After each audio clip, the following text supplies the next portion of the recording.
Good evening, everybody, and again, a very warm welcome to all of you.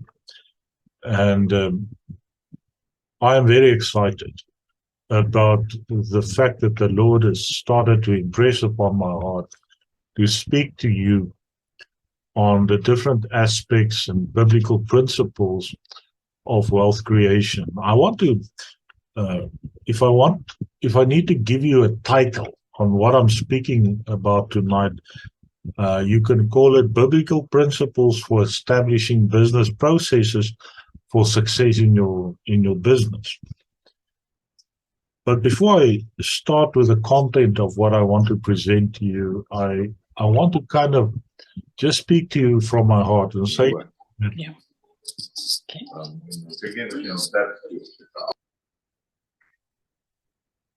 I want to speak to you about the fact that one of the principles that the scripture teaches us is that we are stewards. And part and parcel of our stewardship is also to be stewards in terms of the wealth that God places in our hands. And then if you go back to the scripture that I shared with you in the previous sessions, where I said to you that is the Lord that gives us the ability and the power to create wealth, then it also brings about that God places in our hands that ability, and of course the wealth itself, that demands from us that we need to be stewards of that wealth that God is placing into our hands. I want to start off by saying to you that I want to share with you tonight just some practical biblical key steps that can be useful for you while you are defining and developing the services processes for a business process in your business. Now, you might ask me tonight, but what is a business process? A business process is just a fancy word for a process that we follow in order to have a specific deliverable or outcome. Do you know that every time you make tea or coffee for yourself, you are actually using a process, because you have your own little process that you follow.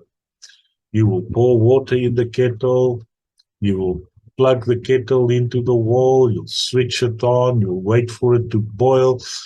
In the meantime, you'll prepare your cup or your mug, you'll take out your tea bag, you'll put it in the cup, you'll pour the water, you'll stir the tea bag till you're sure it's the strength that you wanted. Some of us drink tea leaving it inside the cup. You'll add your sugar and your milk, and of course then you will enjoy your cup of tea. Now that is a process, and actually some of these processes actually eventually becomes like a habit, because you will always make your tea or your coffee in the same way. Some of you eat your food in a certain way. You will start with the meat and then the vegetables, and then lastly you'll eat your salad. Some others will say, no, I want my salad first. And so we have these processes that we follow. So to explain to you in a simple way what is a business process, I want to say to you that a business process is a collection of tasks that are linked with one another, that find the end of those tasks in the delivery of a service in your business, or then a product that you present to your client. A business process can also be defined as a set of activities and tasks that once you've completed them will accomplish an organizational goal. Now, I know we're speaking about a small business here. Not one of us has got big businesses that we are running, but the very same principles apply for us in a small business or in a larger business. The sad part actually is that in the smaller businesses, A lot of this stuff does not take place because of a lack of knowledge. But in the big businesses, they get slack, and there's no quality assurance in what they are doing. So what I'm saying to you is that once you decide on what you want to do in your business, you must create that process that must involve clearly defined inputs that at the end of the day gives you a single and focused output. And these inputs are made up of all the different factors that contributes either directly or indirectly to that added value of your service that you are delivering or of the product that you are delivering. And these factors can be categorized into even things such as management processes, operational processes, and supporting business processes. Your management processes is that will govern the operation of your organizational system. Operational processes will be that which constitutes your core business. In other words, if you're going to make and bake and sell pancakes, your organizational process will be how to make effective and very nice and tasty pancakes that you are selling to your customers. Supporting processes can be things such as your human resources and other people that you get to help you, accounting, because you must keep the books, so know whether you are working on a profit, that you don't sell your pancakes for R2 while it costs you R5 to make the pancakes, so that there's also wisdom in what you are doing. And all of these processes is there to support you in your core business process. Now, I'm going to give you a couple of steps. And the first one is, in order to build such processes in your business, you need to, first of all, identify your stakeholders. A stakeholder is just also a very fancy word for also your customers. But what is very important is that you need to identify who is going to be your primary stakeholder or your primary customers. You see, this is where we need to see what is the target, what is the market that we are targeting. It could be internal stakeholders, could be people that is involved with you in what you are building. It can be external stakeholders. That can be people that said, okay, I believe in this business that you're going to build and I'm going to fund you. That will be, for instance, an external stakeholder. And then, of course, your customers will be stakeholders as well. You see, you need to identify your stakeholders or your customers. Why? Because you want feedback from them. You want them to tell you what they are happy with and what they are not happy with. Because the kind of feedback that you get from your stakeholders will help you to become more effective in the business that you are running. Now, what is also important to remember, especially when you are looking at customers as stakeholders, is you'll often find that customers will complain just for the sake of complaining, because some of them will never be satisfied. I can remember years ago when I was still a chef and doing some of the cooking and stuff for 1,200 people. There was one guy, and I would go to great lengths, especially on a Friday evening. There's not a lot of guys, so I would make special meals on a Friday evening. So I would make these nice big T-bone steaks with some nice mashed potatoes or pop and sheba or whatever. But I really went the extra mile.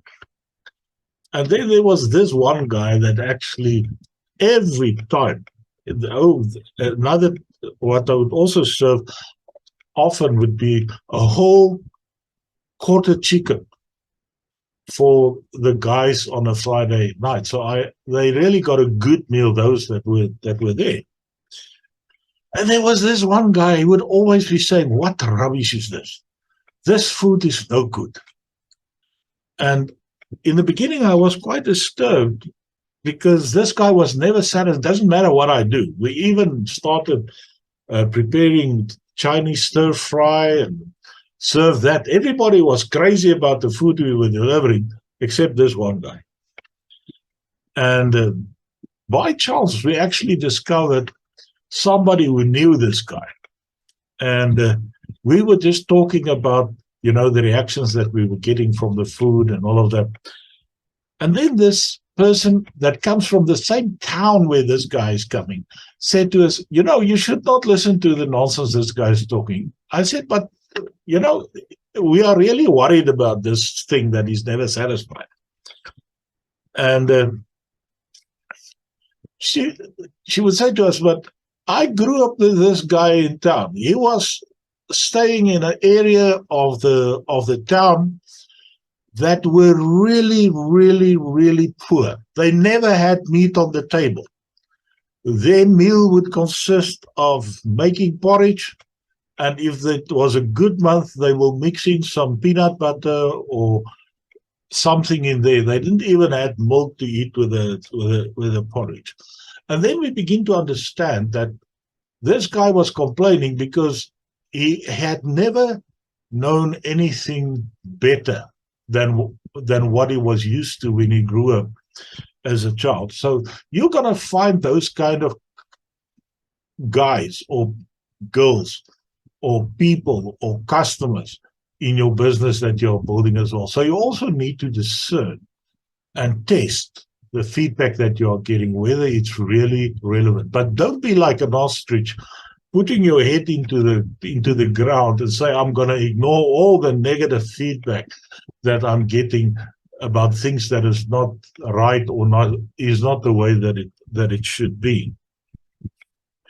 You see, if you keep your stakeholders or your customers happy, it will result in them getting buy-in. I know all of you know Chart at Elise, and they've got this little business that they're running, this pancake wagon thing that they are doing. And it's amazing to see. People are traveling 30, 40 kilometers to go and buy their jaffles and their pancakes. They will drive past many other shops because they are satisfied with the product that Chart and Elise is delivering. You see, now that is what happens when your customers begins to buy in the product that you are delivering to them. So that's the first step. You must identify your stakeholders or your customers. The second one is you must define the needs and the expectations of your stakeholders. You see, each one of them have got specific needs. And you must look at the processes that you're following. For instance, make it very simple and very practical. If I'm selling pancakes and there's a customer that's a diabetic, he doesn't want sugar on his pancake. He just wants cinnamon. And then you must be able to meet the expectations of that customer. Or he will only want you to put mince or chicken livers or whatever on the inside of his pancake or her pancake. So in that way, you must identify what is the expectations of your customers and what is their needs. And if you are a good steward, you will make sure that you meet those expectations, of course, within the parameters of still making sure that you still make your profit at the end of the day. Managing the expectations of your customers and your stakeholders is one of the most difficult things to do.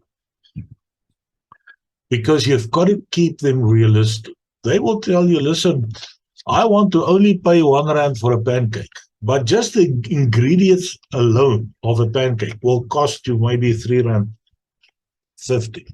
So it would be stupidity to go and sell that pancake for R1 if it's costing you R3.50 to make that pancake. So that is why I'm saying you must be able to, in a realistic manner, manage the realities for your customers. You can share with them, listen, I'm making 50 cents profit on a pancake. That's the profit that I'm making. I can't give it to you cheaper as what I'm giving it to you. And you will often find that people will then come back, and this is what I've seen happening with Charlton Elise. They will say to them, listen, don't charge us R3.50 for a pancake, charge us R5, because at least then you are making a proper profit. The third thing that you need to do when you are defining your business processes, you need to define what is your core business or what is your core services. You must decide what is inside your scope and outside of your scope. It doesn't help you, and I'm going to use a little, say, wagon next to the road as an example, where you are selling, for instance, chips, you are selling, I'm still talking about the hot chips, you know, that you cook in oil, some fat cook, some meat pies, some jaffles, some pancakes, and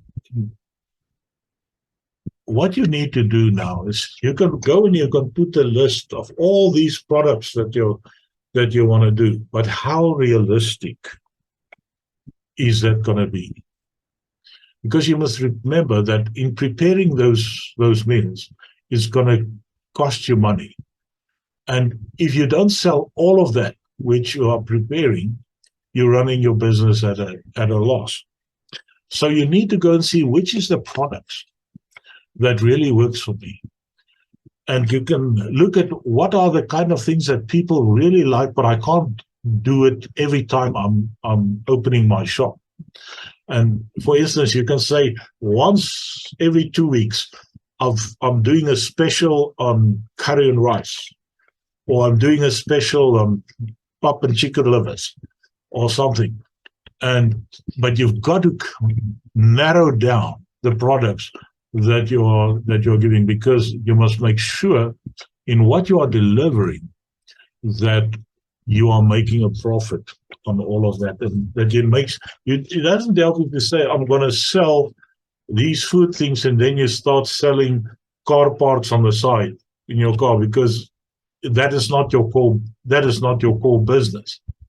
It's not going to complement what you are building and what you are doing.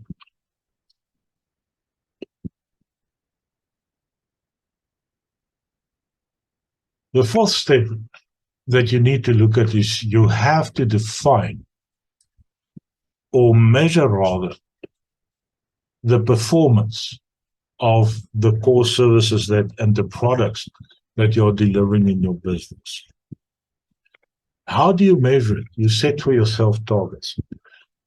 You know that in order for me to be successful in my business, and I'm selling pancakes, I need to sell at least 150 pancakes per day to make my business profitable. So you are constantly measuring how many pancakes am I selling, how many jaffles am I selling, how many curry and rice am I selling.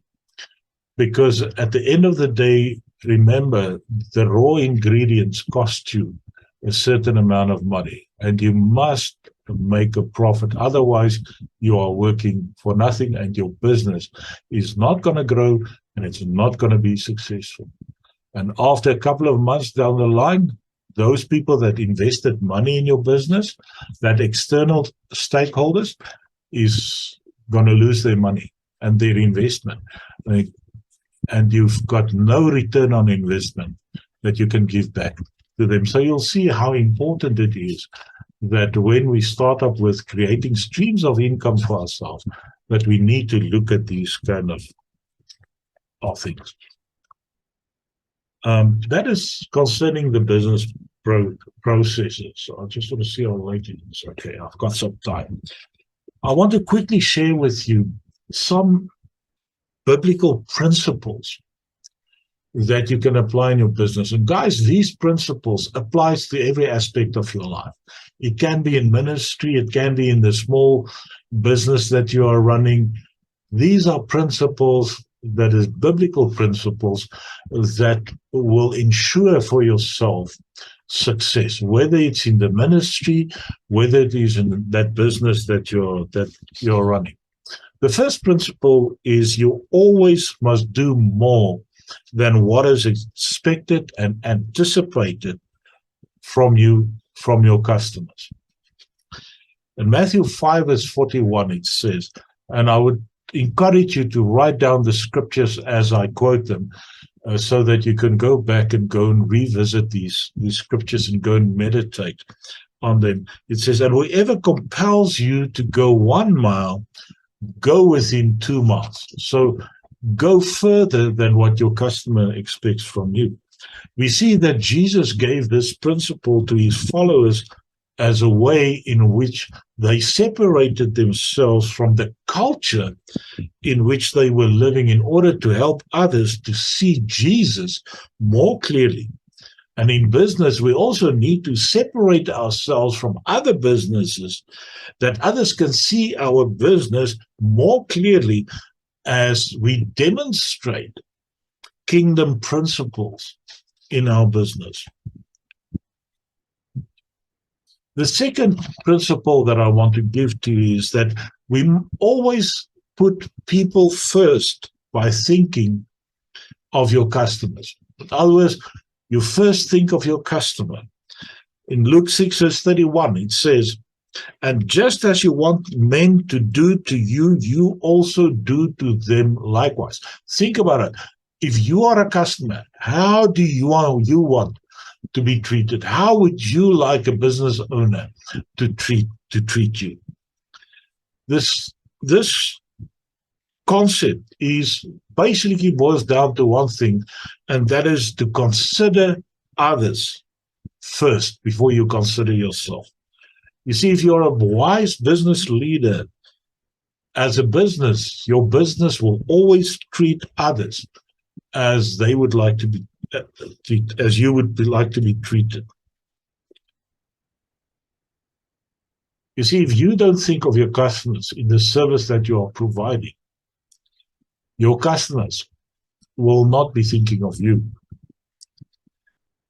And the thing that causes customers to prefer doing business with you is if they sense that you are putting them first. I can share with you, with myself and Renette, the place where we bought the cars, last couple of cars that we've gone through, we bought from one sales rep. Why? Because he put us first in all that he was doing in order to give us what we needed and what we need to purchase from him.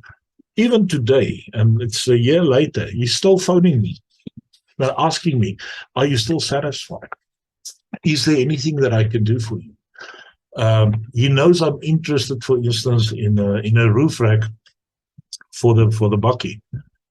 And he phoned me the other day, said, listen, I got a roof rack that will fit onto your bucky because we had a problem to find one.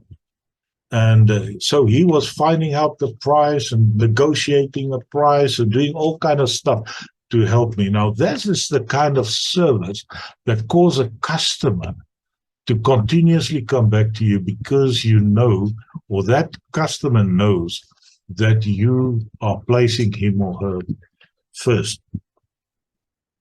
The third principle that I want to share with you, and I think that is a very important principle, is that you must focus on the profit that you are making in your business with a purpose. Now, this might sound very strange.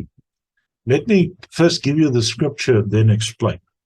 In Mark 8, verse 36, it says, for what will it profit a man if he gains the whole world and loses his own soul. Now, what is the biblical principle that we get from this? The biblical principle is that believers must follow in order to build businesses that have a profit with a purpose. Now, what is a profit with a purpose? If you are running a business, and yes, your goal is to make a profit, but for what purpose is that profit? Profit is good, but profit that is being used for good is even better. You see, as a believer, the underlying principle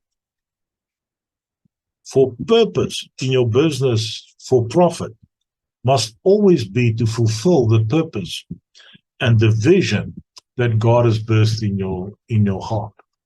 What is it that God wants you to do in the kingdom?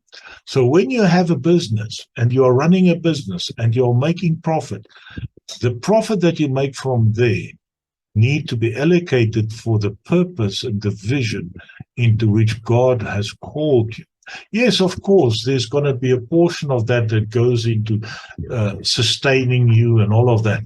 But the Lord always provides more than just what you need. So focus on your profit and make sure that you focus your profit on the purpose that God has placed upon your life. I think a fourth principle that I need to share with you that is of utmost importance, we can find in Matthew 5, verse 36 and 37. It says, "Nor shall you swear by your head, because you cannot make one hair white or black. But let your yes be yes, and your no, no. For whatever is more than these is from the evil one." So what am I saying to you? I'm saying to you that this principle is that your yes must be yes, and your no must be no. You see, people cannot follow a person that does not know, first of all, where they are going or why they are going in the direction that they are going. The power to say yes or no quickly means that you know where you are going and what you are trying to build or accomplish. That makes that your words means something. So you need to develop and grow your relationships with your customers and your stakeholders by conveying to others what it is that you are doing. And so that they have that security that they can count on you and on your commitments.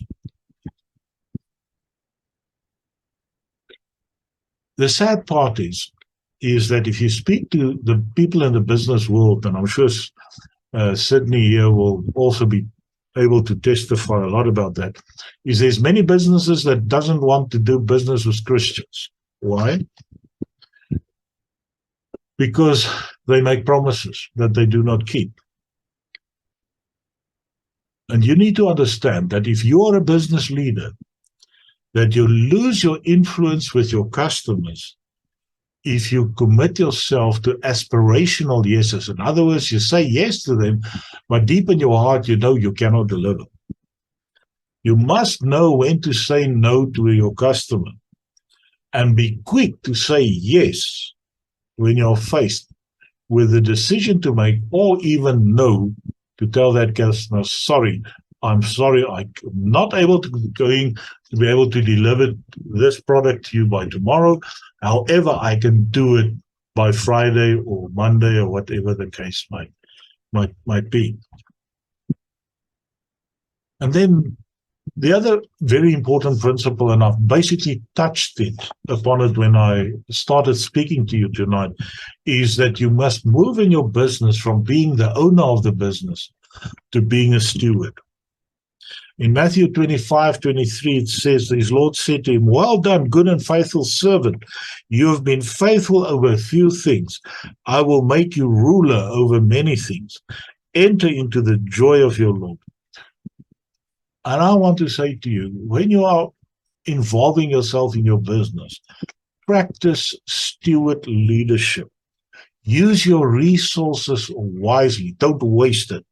Remember that God owns all of it, and He will reward those that use His resources that He's placed into your hands to its maximum capacity and capability. And be ready to give an account and an answer for all the decisions that you make in your business. Even if you made a wrong decision, don't be scared to own up to the fact that you've made a mess, because that will continue to keep your external stakeholders in a place where they will trust you, because you're honest and you're open. You said, yes, I blew it. I made a mistake, but this and this and this is what I'm doing to rectify the mistake that I've done. And then, of course, there's the principle that we need to trust in the law of sowing and reaping. We all know the scripture in 2 Corinthians 9, verse 6. It says, he who sows sparingly will also reap sparingly, and he who sows bountifully will also reap bountifully. So I can only encourage you, and I've seen this, sow from your business, sow bountifully. Be generous with the seeds that you are planting, and plant seeds daily, and be constantly trying new things. Don't be scared to try and start off with the small things or a small business, but practice patience, and you will succeed. Remember, I often say this to people, don't be scared to start off because of a lack of capacity to start off with a small seed. Remember that the harvest that you are reaping today is the result of seeds that you've planted yesterday. Now, this one is a real challenge. In Ephesians 3, verse 20 to 21, it says, now to him who is able to do exceedingly abundantly above all that we ask or think, according to the power that works in us. To him be the glory, to the church of Christ Jesus, to all generations, forever and ever. Amen. So what am I saying to you here? I'm saying to you, you need to believe and ask for that which seems impossible. Dream big, impossible dreams for your business. Set for yourself big spiritual goals, practical goals in your business. Stretch yourself and your team beyond their comfort zones.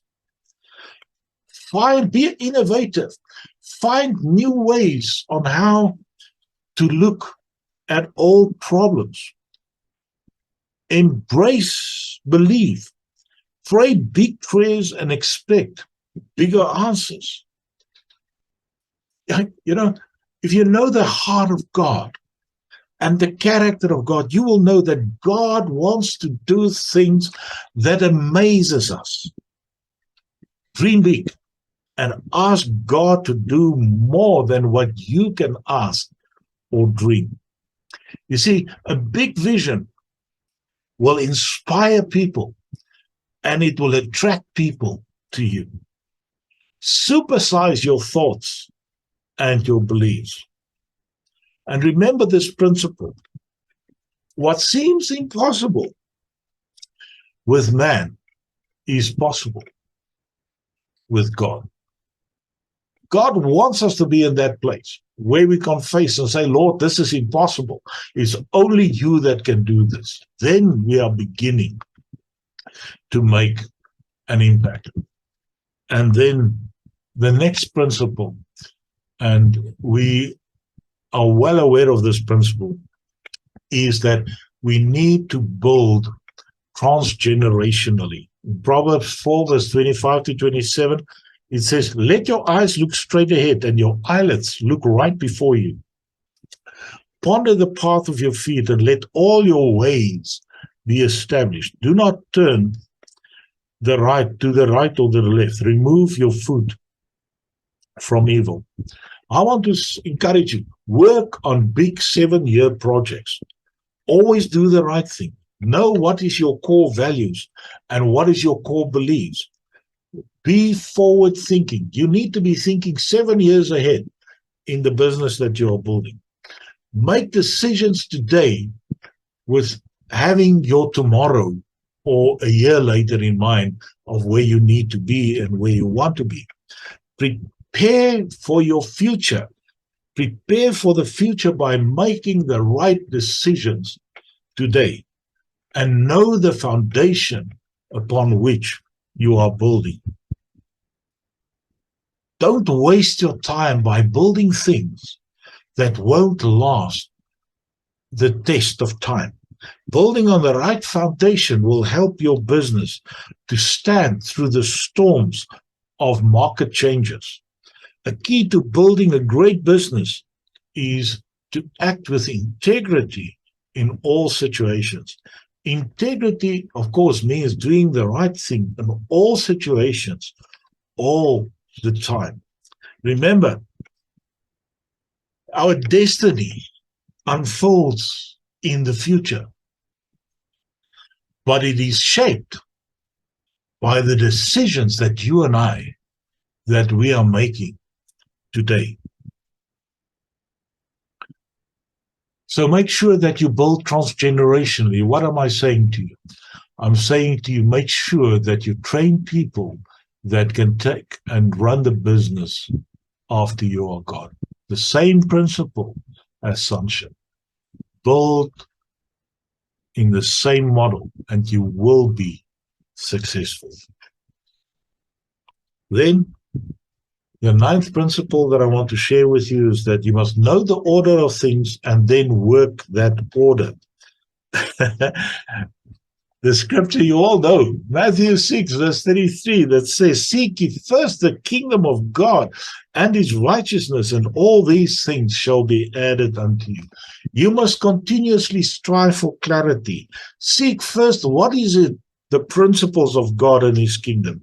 Know your priorities, and very important, in your business, practice the art of first fruits in all aspects of your life and of your leadership. You know, placing and pursuing and putting the kingdom of God first is a first fruit principle. And a great principle that we can incorporate into our business is to focus on first things. You see, when you as a leader begin to understand the order of things, then things can become more easier for you to understand. As a leader, you must be clear in what you are communicating, and you must push to have clarity in all the things that you are doing. It doesn't help you to say, I'm going to do this thing, but you don't have a clear understanding of what it is that you are doing and where you are going. And therefore, it's so important that you must make God and his principles your top priority. Trust his order and seek first his kingdom. Remember this principle, that when a leader understands the order of things, things becomes easier to understand. The 10th principle that I want to leave with you is that improve your team in order to improve your business. Ephesians 2 verse 10 tells us, "For we are his workmanship, created in Christ Jesus for good works, which God prepared beforehand that we should walk in them." What does this mean? How do we interpret this and bring it down to a practical level in terms of business? Find the right and the best people and place them and bring them around you. Make people your top priority. Learn from everyone in your team. Spend time also with mentors and with a wise team of mentors. Learn faster by learning from others. No, you don't have to reinvent the wheel for yourself. Ask questions, be inquisitive, and don't ask the question and don't listen. If you ask the question, be open to listen and hear what you are being told. Seek counsel, help people to discover their gifts and their talents. And you need to find passionate and reliable people. And I can tell you, in my own journey, sometimes you have people around you that don't want to discover their gifts and their talents. And when you allocate certain roles and responsibilities to them, they take it with a lot of kicking and screaming. But as the leader, you know that there's a reason why they need to do that, because that is part of their growth and their growing process. You see, once you get to that place where those that are joined hands with you becomes passionate, a passionate person is worth 4 regular people. You see, because if you are a steward leader, you will believe in the power of others as well.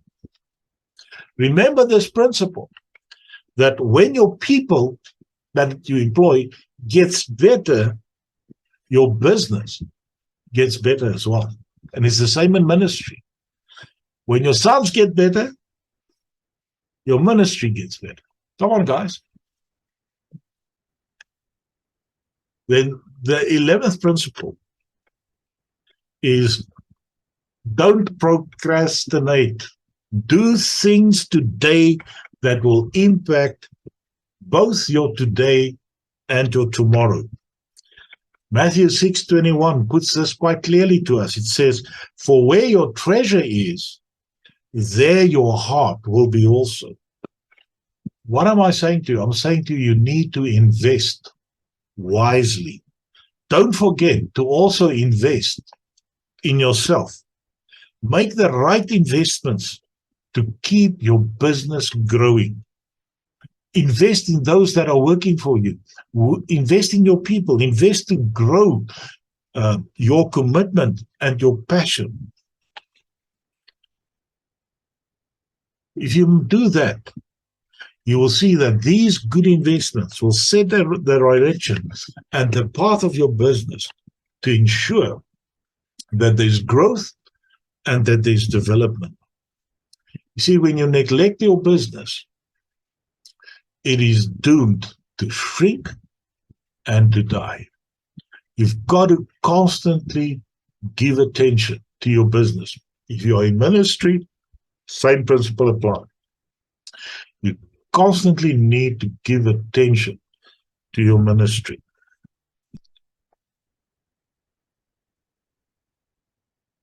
Remember, when you invest in your business wisely, that business will grow. And then the 12th principle that I want to leave with you is you need to work towards that place and that position where you can say to yourself, or others can say to you, well done.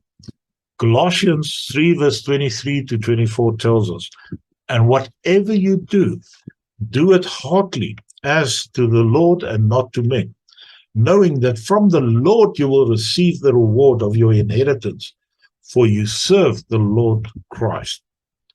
See, excellent work is worthy work. Do everything for a bigger purpose and a nobler cause. Be innovative. Always improve and strive to make products and services better. Always be in the process of upgrading and improving. And think long term. Think eternally. Show your value through your products that you deliver that are of high quality. I want to say to you, and I want to kind of start landing the plane here. Building a business on biblical principles requires a change of perspective. One essential attitude that is essential for Christian leaders is to practice excellence at all times and in all situations. Why am I saying this? Because the principle that we need to remember here is that excellent work is eternal work. Let me say to you, what I've shared with you tonight is very high level. And it is in no means the beginning and the ending of all that.